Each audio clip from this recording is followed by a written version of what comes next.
அன்பு குழந்தைகளே, இந்த கதையில் குட்டி மீரா தனது பேசும் கிளி நண்பன் மித்துவுடன் சேர்ந்து தனது தோட்டத்தில் எப்படி ஆவலுடன் சூரியகாந்தி விதைகளை நட்டாள் என்று பார்ப்போம். ஆனால் விதைகள் உடனே முளைக்காததால் மீரா ஏமாற்றமடைந்தாள்.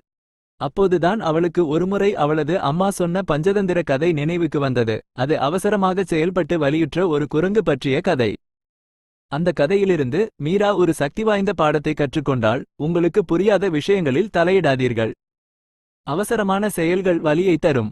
சில சமயங்களில் அவசரமாகச் செயல்படுவதை விட காத்திருப்பதும் கவனிப்பதும் புத்திசாலித்தனம். இப்போது மீரா வித்தியாசமாக ஏதாவது செய்ய தயாராக இருந்தாள்.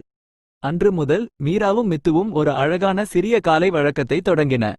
ஒவ்வொரு காலையும் சூரியன் மலைகளின் மீது எட்டி பார்க்கும்போது மித்து மீராவின் ஜன்னலில் அமர்ந்து, எழுந்திரு குட்டி தோட்டக்காரியே என்று ஒலிக்கும். மீரா படுக்கையிலிருந்து குதித்து சிறிய சிவப்பு தண்ணீர் கேனுடன் தோட்டத்திற்கு விரைவாள். அவர்கள் இருவரும் சேர்ந்து விதைகளை ஒரு வசதியான தூக்கத்திற்காக படுக்க வைப்பது போல மண்ணை மெதுவாக தண்ணீர் ஊற்றுவார்கள். மீரா இனிமையான தோட்ட பாடல்களை முணுமுணுத்து பாடுவாள். வளராய் வளராய் குட்டி விதையே, சூரியனை உணர்ந்து முன்னிலை பெறு. வேர்கள் கீழே, இலைகள் மேலே, விரைவில் நீ பெரிய நீல வானத்தை அடைவாய். மித்துவும் வேடிக்கையான பறவை இசையுடன் சேர்ந்து கொள்ளும். மேலும் அடிக்கடி கேலி செய்யும், இன்று ஒரு சூரியகாந்தி கொட்டாவி விட்டதாக நினைக்கிறேன்.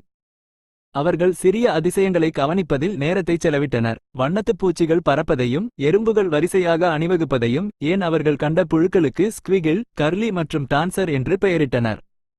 சில சமயங்களில் காற்று தண்ணீர் கேனை அடித்துச் செல்லும். ஒருமுறை மீரா சேற்றில் வழுக்கி தனது ஆடையை நாசமாக்கினாள்.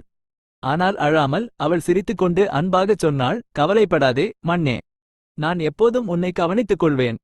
மேகமூட்டமான நாட்களில் கூட சூரியன் அடர்த்தியான சாம்பல் வானத்திற்கு பின்னால் மறைந்திருந்தபோது மீரா மண்ணருகே மண்டியிட்டு தனது சிறிய கைகளை மண்ணின் மீது வைத்து மெதுவாக முணுமுணுத்தாள், உன் நேரத்தை எடுத்துக்கொள்.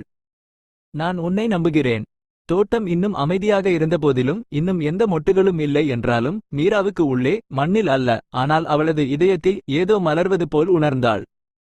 இந்த கதை உங்களுக்கு பிடித்திருந்தால் இந்த வீடியோவுக்கு ஒரு கட்டைவிரல் அடையாளம் கொடுக்கவும் மற்றும் மேலும் இதயம் கவரும் கதைகளுக்கு குழு சேரவும் மறக்காதீர்கள். நாம் அடுத்த பகுதியில் சந்திப்போம்.